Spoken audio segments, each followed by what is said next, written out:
Otep à tous, bien-aimés frères et sœurs. Malgré le soutien de l'Amérique et de l'OTAN, malgré l'intervention de l'OTAN et de l'Amérique, ils jubilent parce qu'ils ont bombardé les sites nucléaires iraniens.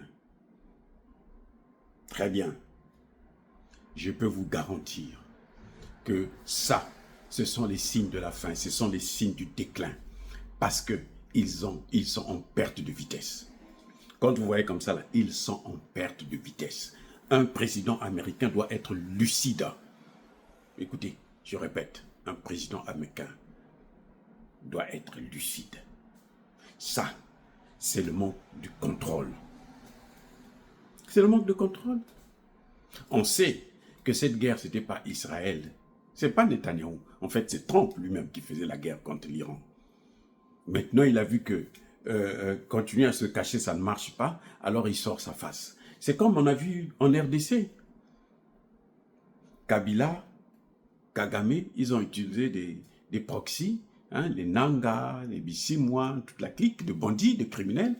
Après, à un moment donné, ils n'arrivaient plus puisque les autres n'étaient pas capables de régler le problème. Ils sont sortis. Kabila est même venu à Goma. Mais qu'est-ce que ça a donné?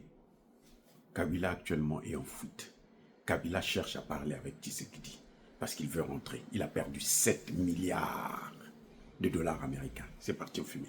À moins que Tshisekedi soit ridicule et idiot de lui remettre ça. Mais sinon, c'est parti.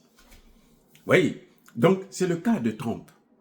C'est-à-dire qu'ils ont envoyé leur proxy, ils ont tout fait. Ceux qui se battent pour arrêter les missiles iraniens, les États-Unis sont là, ils font partie. Le sénateur, comment on l'appelle là, du Texas, là, j'ai oublié son nom, c'est un voyou aussi. Ce sénateur l'a dit que nous, on est en train de frapper, nous, on est en train d'aider Israël. Mais qu'est-ce que ça donne? Le résultat sur le terrain, c'est quoi? C'est le chaos, c'est la défaite. Et puis, vous savez, quand on se bat avec un plus petit, même un seul coup, un seul, ça vous neutralise. Un seul, ça montre que vous avez perdu quand vous encaissez un seul coup d'un petit. Hein? Quelqu'un que, en principe, vous ne devrez pas vous battre avec lui, mais vous vous battez avec lui. Un seul coup qu'il va vous donner là, les amis, c'est que vous avez perdu. Voyez. Donc, ils ont frappé et ils peuvent jubiler. On attend maintenant de voir les résultats. Mais en tout cas, ce qui est certain, c'est que cette guerre, ils l'ont déjà perdue.